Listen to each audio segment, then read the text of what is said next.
It's 2 a.m. and there's something I've hardly ever talked about with anyone. Not because it's a secret, but because every time I tried to explain it, it felt less important than it actually was to me. I was never bullied directly. No one ever stood in front of me and said, "We don't want you here." But sometimes, you don't need to hear those words to feel them. I spent 12 years of my school life without a single friend, and I think it all started in first grade. I don't remember trying to make friends, and I don't remember not trying.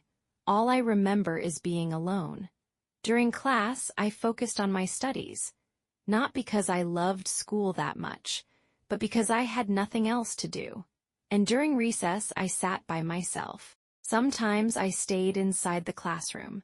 Sometimes I watched the other kids playing outside. I saw friendships form naturally, as if everyone already knew where they belonged. But me, I never knew where I belonged.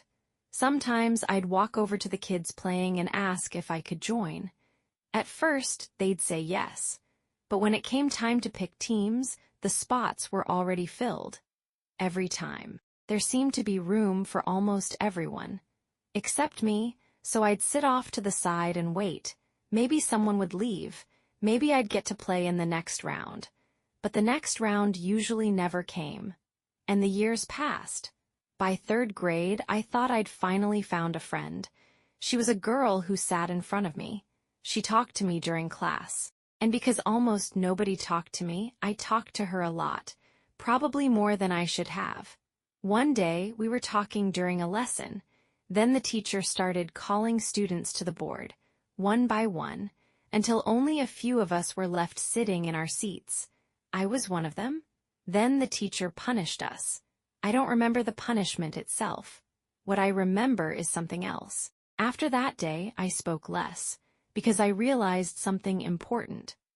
That girl wasn't really my friend. She only talked to me because we happened to be in the same classroom. Once recess came, I went back to being alone.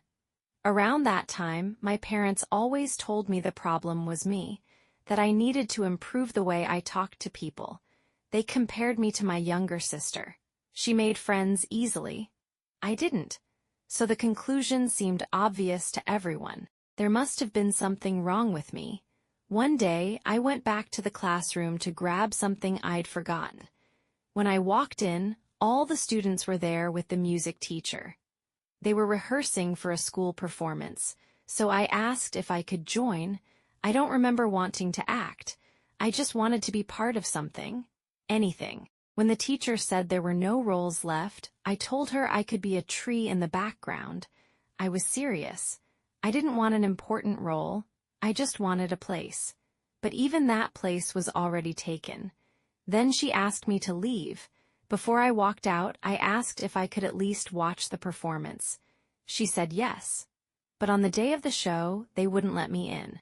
They said all the seats were full, and they told me to leave, so I left, like I always did, without arguing, without protesting, without saying a word. Another time, the school organized an indoor picnic. Everyone brought food from home, and everyone sat in groups. I didn't have a group to sit with, but I went because my parents asked me to stay close to my little sister in case she needed anything. I remember my mom preparing delicious food for her and her friends. As for me, I had a small bag of star-shaped cookies. I spent that day sitting alone, holding everyone's bags, watching everyone else. I was surrounded by people, yet I felt like the most distant person there. Then elementary school passed, and middle school passed, and nothing changed.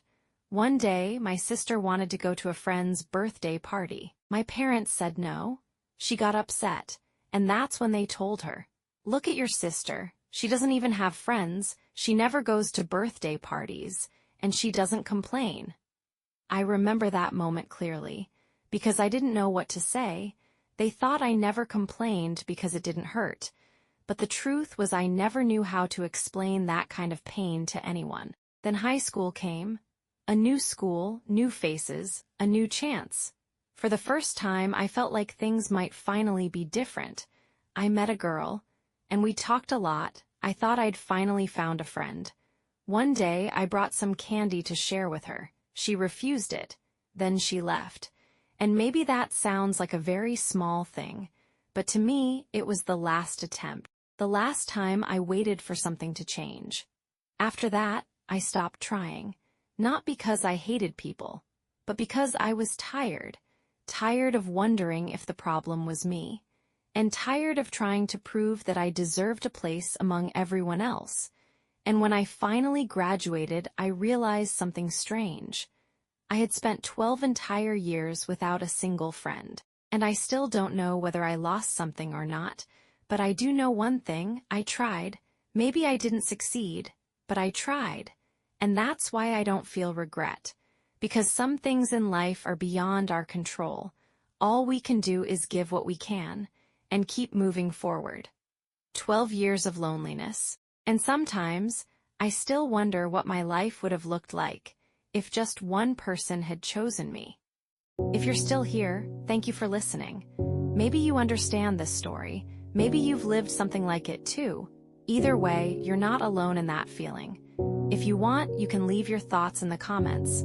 I read them all, and if you want to hear more confessions like this, you can subscribe quietly. No pressure, just thank you for being here. See you in the next 2 a.m.